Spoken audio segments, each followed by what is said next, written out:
Hello everyone, Mr. Pickering here to talk about careers in the world of sport, health and physical activity, and arguably why now more than ever before is a great time to get involved. So for a couple of reasons. Firstly, the sports industry is one of the largest growing industries worldwide. It alone is valued at over $500 billion and still growing quicker than many other industries. Therefore, that means there's likely to be more jobs and better paid jobs available than ever before. Secondly, even without the current pandemic and likely long after it's faded, Britain will still be battling the obesity epidemic, contributing to further demand for various healthcare professionals in various roles, and that's always going to be in demand for years to come, again offering the opportunity for more jobs and better pay in these sectors. So what skills does a life of PE, sport, physical activity offer you? Well, many of these things you can see on the poster here that you'll probably be familiar with from PE lessons and the like, everything from leadership and decision making, problem solving, planning, but all of these are going to be useful in any job or any part of life that you will find going forwards. So this and the next slide offer two very large overviews of just some ideas of the potential jobs you might get involved in within sport, physical activity and health. So if you would like to, this is a good opportunity to pause the video now and have a look at them. I'm going to have a quick deep dive into one or two of these that are the more common and more popular options for people, and I'm going to look at some examples. But if not, this is a good place to start, and you'll find that there's a lot more opportunities in things like the world of journalism, management, and in health, more than just your typical sports jobs roles that many people would assume. So here's another one that's similar. We're going to have a look at the health and fitness element because that's always popular. We're going to look briefly at sports development, science and coaching. So first up, if you're interested in fitness, what is something that might be a long-term job or career aspiration for yourself?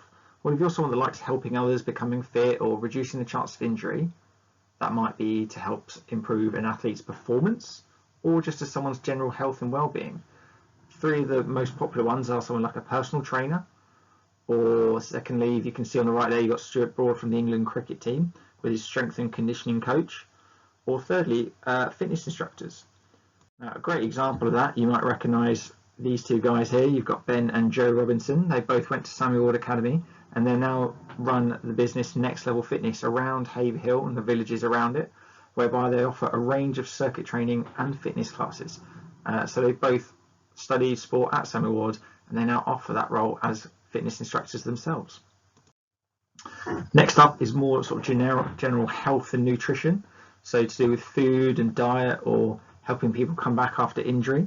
Or the other one that's I've tacked on here is research, and that's often into, this could be a very large field obviously, but it could be looking at the impacts of ways to improve health on people or fitness specifically. So you might do some lab work as seen at the bottom there. Next up, we're going to look at Camilla. Now, Camilla is a sports therapist. Now, it's similar to a physio for all intents and purposes at a basic level. Again, looking at more applied sport than just a physio. Physiotherapist traditionally is more to do with, can be injury in any role, but the sports therapist is applying that specifically to sport.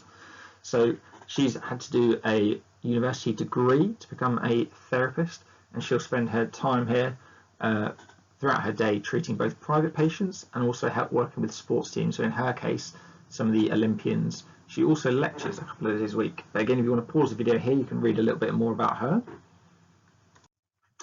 Next up, we have Ed. Ed is a performance nutritionist. So this is where he, again, studying at university first. He then worked with the Scotland rugby team, whereby he would be thinking like meal plans. Are they getting enough water and hydration? Are they eating what they should be at the right time? Are they getting enough vegetables, nutrients, vitamins, etc.? So if you're really into your nutrition, a performance nutritionist who works with sports teams is one option, the other being a dietitian who just works with more general population. Third, we have Annalise. Annalise is currently doing her NHS Practitioner training program, where she's training specifically as an apprentice cardiac physiologist, so looking at the heart. Again, she did an undergraduate degree in sports science, having studied it before, and this again, that knowledge all about how the heart oxygen works around the body is now allowing her to progress her career further within the NHS. Up next, if you're interested in sort of the more coaching and teaching element, the interaction with people, often younger people, you get sports coaches, or often children's sports coaches, a very popular role within the UK, and then obviously PE teachers and lecturers as well. So next up we have, again, some of you might recognise here is Adam Della. Studied to university, went to sports coaching and physical education. He runs the Della Sports Coaching Company, which is based in Haverhill and again in the villages around. So they offer not only kids clubs, but they often do teaching in primary schools in particular. His business has been successful in that he now also employs a range of other previous pupils at our school. Next, we have more the sports performance element. So you are someone who's interested in getting the absolute most out of athletes, seeing them perform at their maximum level. So that might be as a performance analyst, as you can see in the bottom picture. So that's looking at statistics, recording them, everything from within games to training sessions, using that data to make decisions about what works and what doesn't. You might be someone who's interested in biomechanics, as you see in the top picture there, is about how people move and efficient movements and safe movements, again reducing the chance of injury. And obviously you've got more technical coaches, someone who's going to work on someone's sporting performance in terms of are they striking the ball right in tennis, to the way they're moving, to any sort of element within most sports. Next, you have sports development. So this is about providing opportunities for more people to get involved in physical activity or reducing the barriers that they have. So you could work for a governing body like the FA, or for a national organisation such as Sport England or the Sports Trust. Another big option obviously is the leisure industry, and you can have a management role within this. So it could be anything from organising the events of sporting events to running leisure facilities. So there you've got, for example, the Haverhill Leisure Centre. All of those would fall under the sports, health and fitness category. The media, an ever increasing area of sport that is hugely growing at the moment.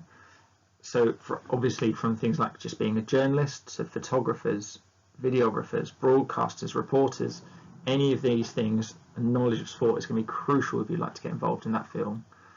We even have previous students. I think we have a student, Andre, who now works partially for BT Sport, doing some of the videoing for them within Championship football. Public service is another big area, so whether it's the military, whether it's police, fire brigade, often all linked together, have a heavy fitness element and health element to them. Obviously someone who's motivated by helping others who are in need. So what is the route to getting there? Well, in many of these fields, volunteering, starting when you're young, just being able to help out with various sports clubs or taking part in things like the Sports Leaders Award we offer would be great. Potentially a part-time job, again, could be, for example, seeing some of the coaches that we actually, our previous students of ours, now employ various people to do things like that. As you move towards A-level and sixth form, you see the top picture on the right hand there, talks about A-level PE, and then as you go forwards, you can find university degrees from everything from sports science, which is quite broad, to you could do a whole degree about strength and conditioning, and there's many options depending on the final goal you're after.